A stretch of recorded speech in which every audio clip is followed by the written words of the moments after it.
Assalamualaikum warahmatullahi wabarakatuh. Perkenalkan, nama saya Bayu Prakosanim 2020-3164.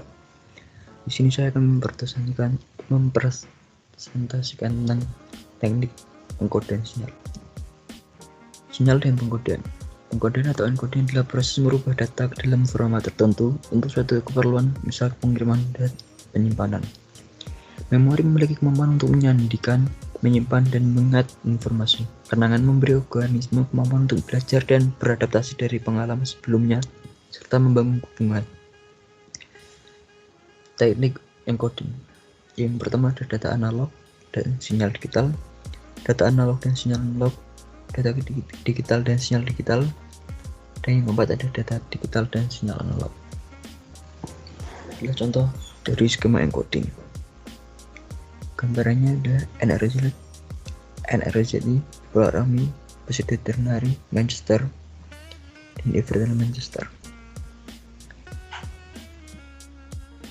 Data digital dan sinyal digital. Data biner ditransmisikan dengan menggunakan bit data ke elemen sinyal tertentu. Skema pengkodean merupakan pemetaan bit data ke elemen nama sinyal. Untuk menerjemahkan sinyal digital, penerima harus mampu mengetahui informasi dari masing-masing tiap bit. Kedua penerima dapat menentukan sinyalnya akan bernilai 1 atau 0. Bipolar Ami 0 dipresentasikan dan tidak menggunakan sinyal bergaris. Yang kedua 1 dipresentasikan dengan berusaha positif atau negatif. Yang ketiga tidak ada losing sinyal, terdapat satu deretan yang panjang. Yang terakhir tidak ada notch commandation. Pseudo ternary dipresentasikan dengan tidak adanya sinyal garis. 0 dipresentasikan dengan berbagai banyak positif dan negatif. Tidak ada kelebihan dan kekurangan dengan bipolar Ami.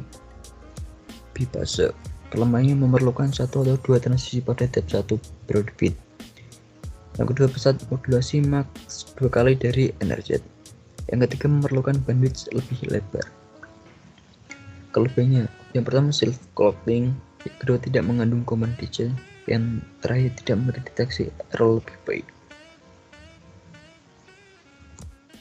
Manchester mempunyai transisi tengah-tengah setiap periode bit. Transisi pertengah bit bermanfaat sebagai mekanisme clock dan sekaligus sebagai data transisi. Transisi terendah ke tinggi menggambarkan 1, transisi tinggi ke rendah menggambarkan 0. Ditetapkan untuk standar IAA 802.3. Differential Manchester. Transisi pertengah bit hanya digunakan untuk menyediakan clock. Transisi pada awal periode bit digambarkan dengan pengkodean 0. Terdapat inversi sinyal pada saat bit berikut ada bit 0. Apabila bit berikut ada bit 1, maka tidak ada inversi sinyal. Ditetapkan untuk token ring IAA 802.5 dan menggunakan shielded twisted pair. Teknik scrambling. Transisi pertengahan bit hanya digunakan untuk menyediakan clock. Transisi pada awal periode bit digambarkan dengan clock. Terdapat inversi sinyal pada saat bit berikut. Ditetapkan untuk token ring II dan menggunakan shielded pair. Differential Manchester. Transisi pertama bit hanya digunakan untuk menyediakan clock. Transisi pada awal bit digambarkan dengan pengkodean 0. Apabila bit berikut adalah bit 1, maka tidak ada inversi sinyal.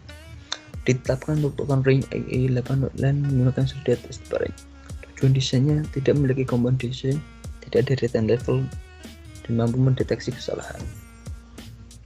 Y8ZS bipolar with 80 substitution biasa digunakan di Amerika.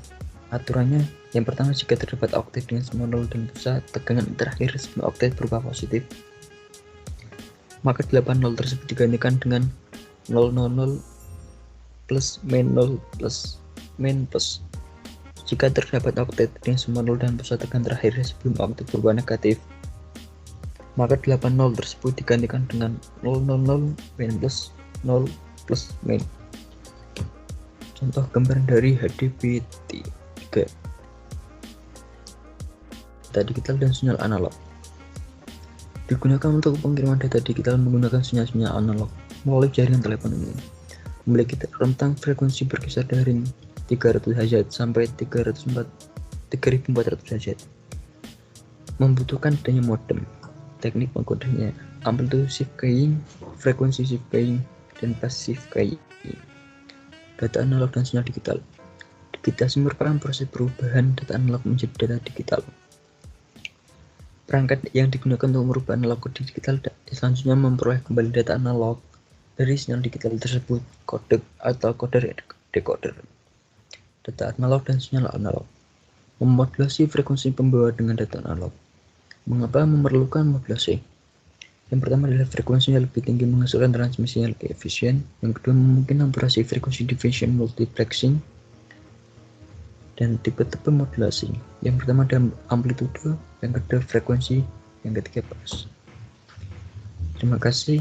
Sekian presentasi dari saya. Wassalamualaikum warahmatullahi wabarakatuh.